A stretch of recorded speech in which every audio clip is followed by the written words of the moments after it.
Hello everyone, welcome to our channel Elemental Eureka. So welcome to all. आज का जो हमारा टॉपिक होने वाला है, पूरे वीडियो हम लोग जिस टॉपिक पे डिस्कस करेंगे वो है हमारा केमिकल बॉन्डिंग। और केमिकल बॉन्डिंग में सबसे इम्पॉर्टेंट जो हमारा कॉन्सेप्ट होता है स्ट्रक्चर। किसी भी मॉलिक्यूल का स्ट्रक्चर कैसे डिफाइन होता है, क्या होता है इसका स्ट्रक्चर, उसको हम लोग यहाँ पे डिस्कस करेंगे। क्योंकि आगे का कॉन्सेप्ट जितना भी प्रॉब्लम सॉल्व करना होता है, सबसे बेसिक चीज़ हमारा हो जाता है यहाँ पे स्ट्रक्चर।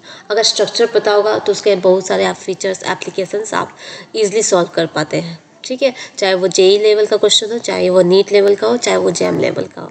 तो इसलिए सबसे पहले जो हमारा इम्पोर्टेंट रोल प्ले करता है आपका स्ट्रक्चर करता है। ठीक है, तो चलो स्टार्ट करते हैं। सबसे इम्पॉर्टेंट डिफरेंस क्या होता है आपका ज्योमेट्री और स्ट्रक्चर शेप में। हम लोग मेनली हम लोग देखते हैं कि हमारा क्या होता है कि हम लोग ज्योमेट्री और शेप को हम लोग एक तरह का कंसिडर करने लगते हैं, बट यहाँ पे ह्यूज डिफरेंस है। काफ़ी बड़ा डिफरेंस यहाँ पे होता है इन दोनों के बीच में। किसी किसी कंडीशन में दोनों आपको सेम मिलेंगे, लेकिन जनरली मैक्सिमम कंडीशन में मैक्सिमम जो भी ज्योमेट्री होगा एंड शेप होगा, उन दोनों का डिफरेंस होगा शेप। ठीक है, तो इन दोनों में मेनली हम लोग डिफरेंस किस पे बेस, कौन से फैक्टर्स हैं जिसकी बेसिस पे हम लोग इन दोनों को डिफाइन कर पाते हैं अलग अलग। तो हमारा जो मेन रोल प्ले करता है which is our lone pair. किसी भी मॉलिक्यूल में लोन पेयर ही डिसाइड कर पाता है कि आपका उस मॉलिक्यूल का ज्योमेट्री एंड आपका शेप क्या है, दोनों सेम है कि या फिर डिफरेंट है। ओके, तो ये हमारा सबसे इम्पॉर्टेंट रोल प्ले करता है। लेट्स से कि अगर आपके पास अगर लोन पेयर ज़ीरो हो, कोई मॉलिक्यूल है, अगर आपके पास लोन पेयर क्या होता है, ज़ीरो होता है। ठीक है, अगर ज़ीरो लोन पेयर है आपके पास, तो यहाँ पे देखो क्या होगा। तो उस कंडीशन में आपका क्या हो जाएगा कि आपका जो शेप हो जाएगा इज इक्वल टू आपका ज्योमेट्री। ठीक है, आपको उस कंडीशन में शेप और ज्योमेट्री दोनों इक्वल हो जाते हैं, क्योंकि वहाँ पे लोन पेयर ज़ीरो है। फॉर एग्जांपल से समझ लो आप लोग।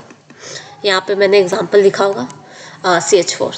देखो ये आपका CH4 मॉलिक्यूल है।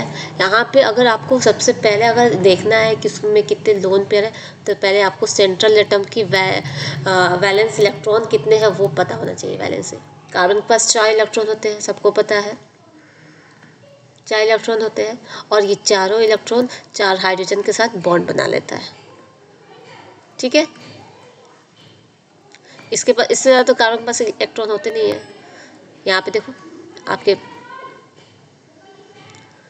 4 कार्बन के इलेक्ट्रॉन जो है वो 4 हाइड्रोजन के साथ बॉन्ड बना लिए। ठीक है, तो यहाँ पे देखो नंबर ऑफ लोन पेयर कितने हैं। कभी भी हम लोग लोन पेयर जो डिफाइन करते हैं आपका, वो सेंट्रल एटम का ही हम लोग नोटिस करेंगे, कभी भी साइड एटम का नहीं देखेंगे। ठीक है, हाँ आगे जाके VBT अभी पढ़ रहे हो, VBT वेस्पर्थ हुई, NBPER पढ़ोगे तो उसमें साइड एटम का भी लोन पेयर कंसिडर होता है, बट बेसिक जो हमारा होता है सेंट्रल एटम ही देखते हैं। क्लियर, तो यहाँ पे लोन पेयर कितना है, लोन पेयर सेंट्रल एटम पे lone pair is equal to 0। तो इस कंडीशन में आपका जो शेप होगा एंड आपका जो ज्योमेट्री होगा, ठीक है, ये दोनों आपका क्या हो जाएगा, सेम हो जाएगा। और इन दोनों का क्या हो जाएगा, ये टेट्राहेड्रल हो जाएगा।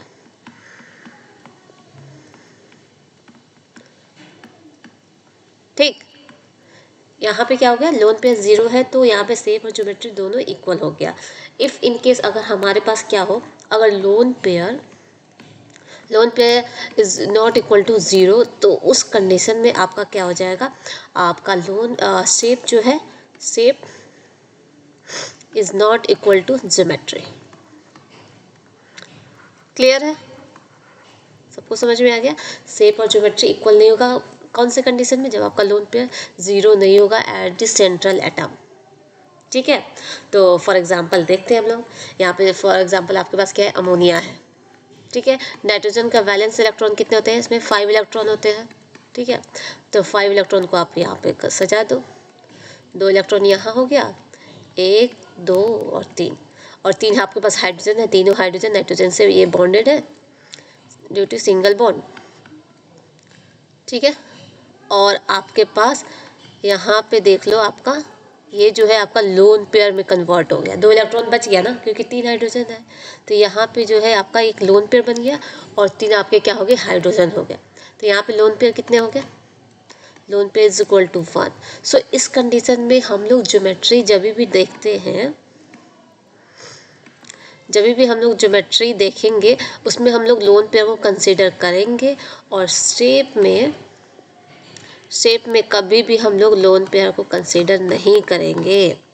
ये चीज़ आप लोग ध्यान रखना, ठीक है, कि कभी भी ज्योमेट्री में हम लोग लोन पेयर को कंसीडर करके उसका ज्योमेट्री बताएंगे। तो इसमें इसका स्टेक नंबर कितना जाएगा, 1 2 3 4, और स्टेक नंबर 4 होता है तो उसको हम लोग क्या बोलेंगे यहाँ पे, टेट्राहेड्रल है ये, टेट्राहेड्रल। क्लियर। अगर आपका शेप में हम लोग क्या करते हैं, लोन पेयर को कंसीडर नहीं करते, तो शेप में जब हम लोग लोन पेयर को कंसीडर नहीं करेंगे तो आपका जो नाइट्रोजन है कुछ ऐसा दिखेगा। आपका जो, एक सेकेंड, आपका जो नाइट्रोजन है वो कुछ अलग सा दिखेगा।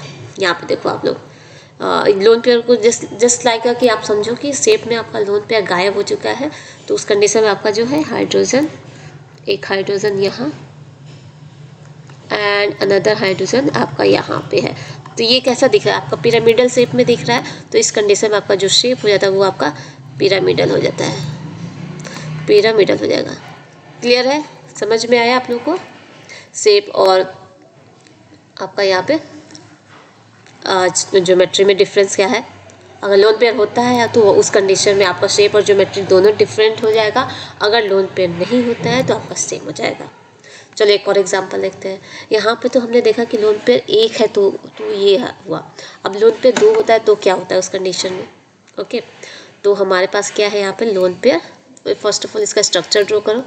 ऑक्सीजन के पास क्या है, सेंट्रल एटम यहाँ पे क्या है, ऑक्सीजन है। ऑक्सीजन के वैलेंस इलेक्ट्रॉन कितने होते हैं, ऑक्सीजन के वैलेंस इलेक्ट्रॉन इसमें कितने, टोटल 6 इलेक्ट्रॉन होते हैं।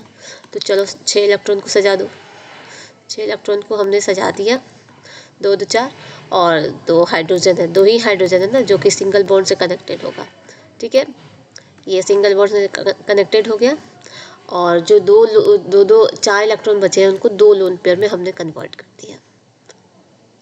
ठीक, तो इस कंडीशन में हमारा जो ज्योमेट्री हो जाएगा, आपका जो ज्योमेट्री है वो आपका क्या हो जाएगा, टेट्राहेड्रल हो जाएगा, क्योंकि स्टेक नंबर 1 2 3 4 इसमें हम लोग लोन पेयर को कंसीडर करेंगे।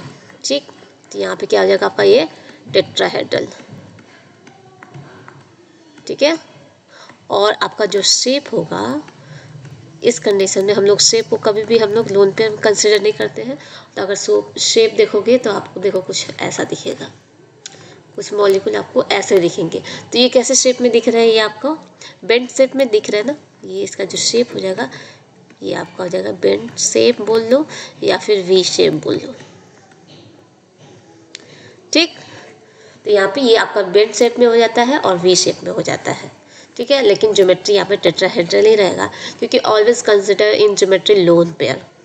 ठीक है, लोन पेयर को हमेशा कंसीडर करोगे और ज्योमेट्री में, और शेप में कभी भी लोन पेयर को कंसीडर नहीं करोगे। इतना सबको समझ में आया, क्लियर है।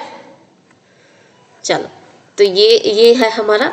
और उसके बाद हम लोग देखते हैं कि अगर फॉर एग्जांपल कि अगर आपके पास क्या हो, 2 सिग्मा हो, ठीक है, 2 सिग्मा हो प्लस सेंट्रल एटम की बातें हम कर रहे हैं, 2 सिग्मा बॉन्ड हो और उसके पास 0 लोन पेयर हो, तो उस कंडीशन में हमारा कौन सा मॉलिक्यूल हो जाएगा, आपका CO2। देखो CO2 का देखो, CO2 में कार्बन में कितने वैलेंस इलेक्ट्रॉन होते हैं, 4 होते हैं। यहाँ पे देखो आपका, और ऑक्सीजन कितने बॉन्ड बनाता है, 2 बॉन्ड बनाता है, एक ऑक्सीजन इधर और एक ऑक्सीजन इधर। तो this is your CO2 molecule, और ये आपका CO2 मॉलिक्यूल हो गया। इसमें आपका लोन पेयर कितने हैं, 0। तो इस कंडीशन में इसको हम लोग लीनियर शेप बोलते हैं, लीनियर शेप हो जाएगा। और आपका ज्योमेट्री भी क्या हो जाएगा यहाँ पे, दिस इज शेप, एंड आपका यहाँ पे ज्योमेट्री जो हो जाएगा,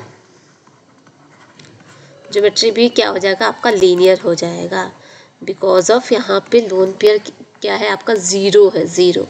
सो इस वजह से हमारा शेप और ज्योमेट्री दोनों इक्वल हो जाएंगे, सेम हो जाएंगे। और एक और एग्जांपल हम लोग देखते हैं, आप अच्छे से समझ जाओ। SO2 मॉलिक्यूल, ठीक है, सल्फर क्या है आपके ऑक्सीजन फैमिली क्या है, इसके पास भी वैलेंस इलेक्ट्रॉन कितने होते हैं, 6 इलेक्ट्रॉन होंगे। ठीक है, तो 6 इलेक्ट्रॉन को हम लोग अच्छे से ये कर देते हैं। और इसके साथ क्या है, साइड एटम में क्या है, ऑक्सीजन है। ऑक्सीजन 2 बॉन्ड डबल बॉन्ड बनाता है, डाइवैलेंट है। तो यहाँ पे देख लो आप लोग, ऑक्सीजन आ गया और इसके पास क्या हो गया, एक लोन पेयर बच गया। सल्फर के पास एक लोन पेयर बच गया। तो इसकी वजह से हम लोग अगर कभी भी इसका ज्योमेट्री पूछेंगे तो क्या होगा, इसकी ज्योमेट्री क्या होगी, ज्योमेट्री में हम लोग लोन पेयर को कंसिडर करेंगे। तो यानी कि ये आपका इसका ज्योमेट्री जो हो जाएगा ट्राइगोनल प्लेनर हो जाएगा।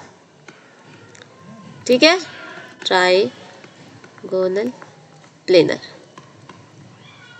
बट इसका शेप जो हो जाएगा आपका, वो आपका अगेन बेंड शेप हो जाएगा।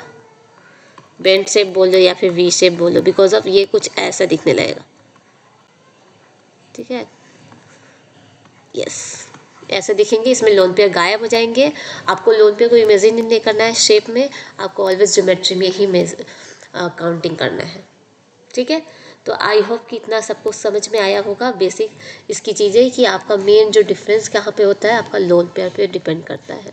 अगर लोन पेयर आपका सेम होगा, लोन पेयर 0 होगा तो आपका ज्योमेट्री और शेप क्या हो जाएगा, सेम। अगर लोन पेयर 0 नहीं होगा, कुछ भी होता है, 1 होता है, 2 होता है, तो उस कंडीशन में शेप और ज्योमेट्री दोनों डिफरेंट हो जाते हैं। आई होप कि ये बेसिक कॉन्सेप्ट आपको समझ में आया हो। छोटी सी बात है लेकिन बहुत अच्छी इम्पोर्टेंट बात है ये। किसी भी जो स्ट्रक्चर ड्रॉ करोगे किसी भी मॉलिक्यूल का, उसमें ये चीज़ आप हमेशा ध्यान रखना। उसका आप पूछ देगा कि शेप का नाम बताओ और ज्योमेट्री का नाम बताओ, कौन सा शेप होगा, कौन सी ज्योमेट्री होगी। तो उसमें पहला आपका फोकस होना चाहिए लोन पेयर पे। लोन पेयर जब आपको देख लोगे तो उसके अकॉर्डिंग आप लोग डिसाइड कर सकते हो। ओके, सो आई होप कि आपको ये वीडियो अच्छा लगा हो। So please like, share and subscribe my channel and thanks for watching. Okay, tata, bye bye.